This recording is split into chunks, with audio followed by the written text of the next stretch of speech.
you believe in punishment for abortion? Yes or no, as a principle? The answer is that there has to be some form of punishment. For the woman? Yeah, there has to be some form. 10 cents, 10 years, I don't know. That I don't know. That should have been one of the many things that killed his initial presidential run, but unfortunately didn't. And what do you know? The punishment for abortion is here, and not just for abortion, by the way. Punishment for miscarriages are getting much more common than they've ever been before in America. We've got some data from the Arizona Mirror citing Pregnancy Justice. They've tracked more than 1,800 pregnancy-related arrests and detentions between 1973 and 2022. That's when that's the entire span, basically, of Roe v. Wade. In the first year after Dobbs killed Roe v. Wade, Pregnancy Justice documented 210 pregnancy-related prosecutions, the most they'd found in a single year since they started that research over a half century before. And 22 cases involved pregnancy losses similar to a name you might recall from previous reporting that we did, Brittany Watts. So the date, we're gonna just catch you up in case you're not familiar with that case. The day before Brittany Watts miscarried at home in Ohio, medical staff at Mercy Health St. Joseph Warren Hospital told Watts that her nearly 21-week-old fetus had no chance of survival. And without treatment, neither would she. But Watts still ended up in jail 2 years ago after leaving the hospital due to care delays and then returning in need of medical care, but without a fetus. She ended up facing a year in jail for abuse of a corpse after flushing the fetal remains following a miscarriage. And so these miscarriages are shockingly common, more than I think a lot of the people who probably are applauding the fact that these sorts of criminalizations are becoming more common would want to accept. An estimated 10 to 20% of known pregnancies end in miscarriage. And so it's very difficult, according to actual experts, to determine the cause of a miscarriage or a stillbirth. But you have a culture now, a political culture that wants to they want to crack down. And so they succeeded in many of these states in utterly outlawing abortion.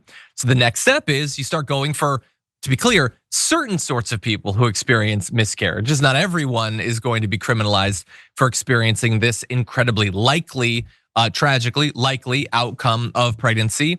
And so it's becoming much more common now, more common than ever before. That's the world we live in. Sharon, what do you think? Yeah, you know who already knew about these miscarriages and how prevalent they are? Women, and the men who actually care about them, not the people that draw up these draconian, ridiculous laws that hurt us, destroy our bodies, and make us just vessels. So yeah, go figure. And the reason perhaps, and I don't want to put it on women because it's not something that you generally want to talk about out loud with an audience. But women know that women go through this. And the fact that it's all about criminalizing us and our bodies when they malfunction, perhaps, or the body takes care of itself in some ways that aren't always fun or pleasant, and nowhere in the laws does it say, and then we're gonna identify who caused this pregnancy and they're gonna be held into, no, it's just us because that's what we're doing. Stop telling us that we're equal when you want us to be. I wish you would just say that out loud, these people. Yeah. No, it's gross, it's disgusting. And we said, when Roe v. Wade was shredded by this horrific Supreme Court, they're not just gonna stop here. They're not just gonna be satisfied. They're fighting the war because they like fighting the war. They like the constant suppression of women. They get off on it politically.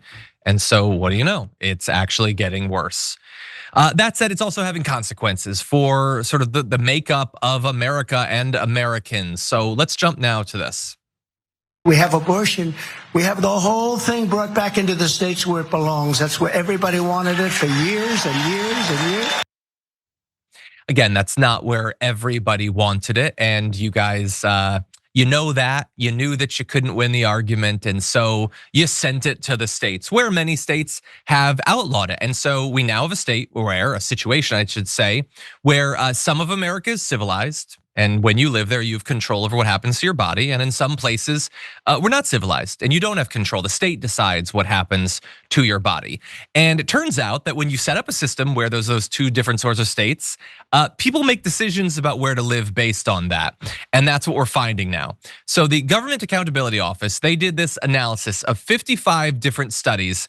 And they found some pretty fascinating stuff. One study found that states with abortion bans saw their populations decrease by over 4 people per 10,000 people. Another study concluded that women with at least a college education were 7% less likely to live in states with abortion bans than in states that do not restrict access to the procedure. That change was consistent for women all the way from age 20 to 50. The GAO report also found that women in states with abortion bans faced worse financial outcomes than women in the states that do not restrict or prohibit abortions, which, if that ever becomes nationwide news, might lead to a bigger than 7% difference in whether they want to live there or not. For instance, the report found that women in states with abortion bans were more likely to receive public benefits like temporary assistance for needy families, supplemental nutrition assistance programs, that's food stamps and that sort of thing, special supplemental nutrition program for women, infants and children as well. Now, some of the gap between those two states in that area is definitely going to change because those programs are being killed by the Republicans. So soon you won't even have access to them. So that'll change things a little bit at least. But 7% difference in whether you want to live there based on this. And understand that number would be higher, except that many people can't choose where they live based on things like whether they'll have control over what happens to their body. It is simply too expensive. It is out of control financially, let alone things about where your family are and all of that. So lots more people would like to leave these uncivilized states. But as of right now, it is still having a consequence. It's having an effect on who actually ends up living there. And the interesting thing is all of this outlawing of abortion, what it hasn't done is actually lower the number of abortions. Because you take a look at this chart, this is comparing 2024 in dark green to 2023 in the lighter to 2022 in the even lighter. And you can see that the number of abortions per year is still going up. It's obviously distributed a little bit differently in the different states than it used to be, but it has not actually resulted in less abortions actually happening, Sharon. So we've thrown a lot of different consequences out there. What do you make of this? Well, that's interesting, the last part that you raised there, because instead of taking a scientific approach, scientists, if you're a good one, you have to have an open mind. Just view the data objectively. You cannot form a hypothesis, an educated guess, until you have some real data that comes back to you. Instead, with this whole abortion thing, it was assumed that women are garbage and criminals who want to kill babies. That's where they started.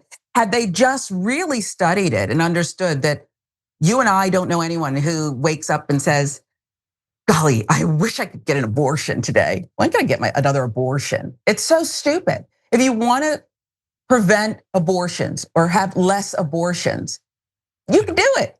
You have to be socially good to people, comforting to people. You have to help people. No one wakes life up affordable. Thank you. That's it. No one wakes up and says, I'm begging you, give me an abortion today. It's just so stupid. And it's wrong to start with that premise that women are garbage who wish to kill babies, so we have to protect babies from, we're the nurturers, okay? Yeah. By the way, I'm just gonna also, I don't know how long you'd have to have this play out before you'd see the effect, but 7% are considering it and whether they want to live there. I don't know what the percent actually is that move out of these areas, but how many percentage points need to before that long-term becomes kind of a bad thing for the men living in those red states who already believe that dating is far too difficult and like the incel thing and all of that. And now they're making their states inhospitable to women, driving them away, which admittedly is gonna make things a little bit easier dating wise for men in the blue areas, I guess, that they'll be moving to. But this feels a little bit self-destructive. Maybe you want to think about this before you go in this direction.